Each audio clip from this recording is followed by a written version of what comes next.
Get down now. The sharp command rang out through the convenience store as two plainclothes officers surged inside, their weapons drawn and aimed. In their crosshairs was a young black woman who had just stepped through the door, unaware that the next few seconds would shatter her life. Before she could even grasp what was happening, a rough yank pulled her backward, knocking the breath from her lungs. The two men moved with mechanical precision.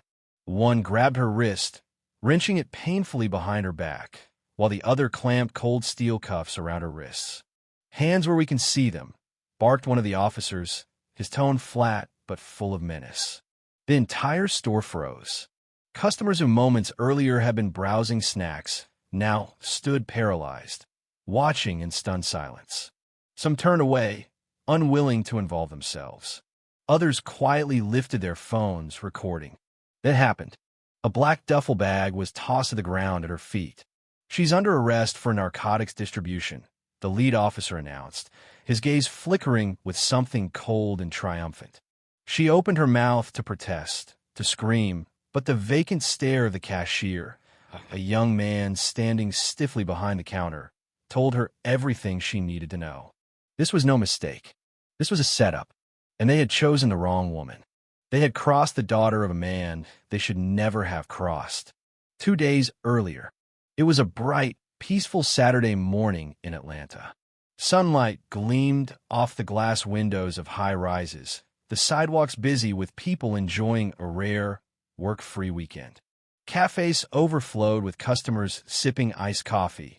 Kids laughed as they darted between storefronts, and shoppers juggled bags heavy with new purchases.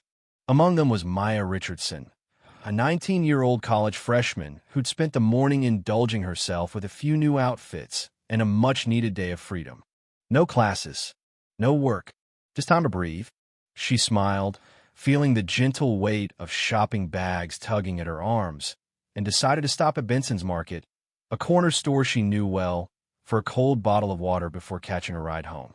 As Maya stepped inside, the blast of air conditioning swept over her skin, the familiar mix of old coffee and sweet candies in the air. She moved toward the refrigerator at the back of the store, pulled open the glass door, and grabbed a bottle of mineral water. Nothing felt unusual. Nothing seemed out of place. And then the siren screamed. The piercing whoop whoop whoop echoed through the street, making heads turn and customers stiffen.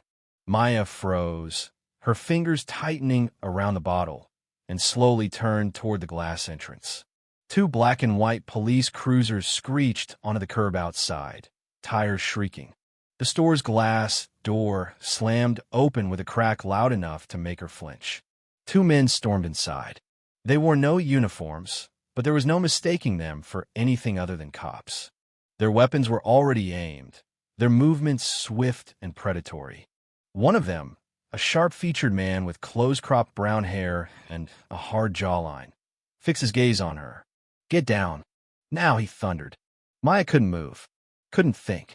What's going on?" she managed to stammer. But the man, Detective Nathan Briggs, closed the distance with chilling precision. "There's no time for your games," Briggs snapped. "You're under arrest." Another man, taller and bulkier, Detective Paul Keller, grabbed her by the wrist. Pain shot through Maya's arm as she was yanked forward. "Wait, what did I do? I didn't." Click. The handcuffs locked into place. Maya's knees hit the floor, forced there by a rough shove. "I didn't do anything," she cried, struggling as panic surged through her chest. "You've got the wrong person." But Briggs didn't even blink. His grip only tightened. As she was forced down onto her knees, Maya's frantic gaze darted around the store. No one moved. No one spoke. The other shoppers stood there, watching her as though she were already guilty. "Found it," Keller called from the doorway. Maya twisted her head to see him holding a black duffel bag high in the air.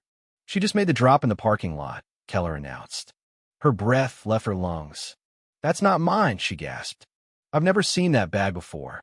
Keller didn't even look her way. "Check it," he told a uniformed officer stepping through the door. "Let's see what we've got." Maya turned desperately to the cashier behind the counter. "You saw me walk in," she pleaded. "Tell them. I never went outside.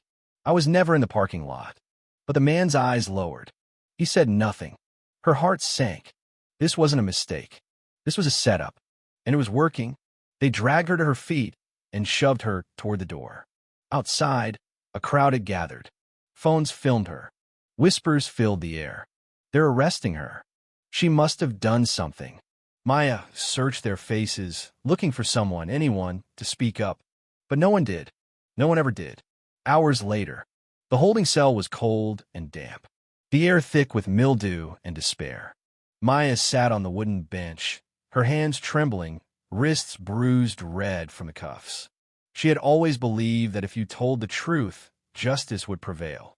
Now, in this place, she saw the truth for what it was, a fragile illusion. No one had told her anything. No rights. No explanation. She watched as others came and went. A white man, drunk and belligerent, was released with a slap on the back. "Take it easy, Henry," an officer chuckled. But Maya remained. The next morning, a commotion stirred near the front of the cell block. A small group gathered around a mounted TV. And then she saw it. Her face. On the news. Maya Richardson, 19, arrested in connection with a drug trafficking ring operating near local schools. Grainy footage played. A woman, supposedly Maya, exchanging a bag in a parking lot. Her face was unclear, but that didn't matter. The news anchor spoke with conviction. Eyewitnesses. Police confirmation. Maya felt the world tilt beneath her feet. Online comments scrolled below the live stream. Another thug. Lock her up. They don't arrest people for no reason. The verdict was already in, long before she ever saw a courtroom. What they didn't know, Maya wasn't just anyone. Her father wasn't just a man. He was Dominic Richardson. And for the people who manipulated justice, Dominic was a nightmare. Dominic Richardson's war. Dominic had left behind a life in the shadows to raise Maya. Once a legendary CIA operative, he was now the owner of a quiet security firm. But when Maya's whispered, "Dad, it's me," came over the phone line, he knew the piece was over. Dominic opened the safe in his office. Inside, an old satellite phone, a handgun, and dossiers on men he'd once hunted. He dialed a number. "Give me everything on Briggs and Keller," he ordered. Within an hour, he had the files. And what he found made his blood run cold. They weren't rogue cops. They were part of a machine. One fed by the ambitions of Mayor Henry Talbot, Police Chief Walter Dempsey, and District Attorney Eric Vaughn. A system designed to crush people like Maya. A system about to be dismantled. The counterattack begins. Dominic's hacker, Shadow, confirmed that the convenience store footage had been wiped. But Dominic didn't need the footage. He needed something they couldn't erase. Shadow retrieved audio files. Briggs and Keller bragging about planting evidence. Dominic released the files online. Protests exploded. The public demanded answers. The mayor held a press conference, throwing Briggs and Keller under the bus. But Dominic wasn't satisfied. He took down Talbot. He took down Dempsey. He took down Vaughn. One by one, every piece of the system that had framed Maya crumbled. The trial ends. In court, Maya was declared innocent. Briggs and Keller were arrested on the spot. Dominic stood quietly at the back, watching. When Maya approached him afterward, she whispered, "Did you do all this?" He gave her a look she would never forget. "I did what had to be done. A new beginning." The system that had nearly destroyed her was gone. But Maya knew the fight wasn't over. She turned to her father. "If we've come this far," she asked, "can we go further?" Dominic's gaze softened, just for a moment. "We can," he said.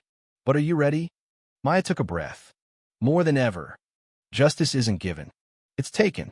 And for Maya Richardson and her father, this was only the beginning.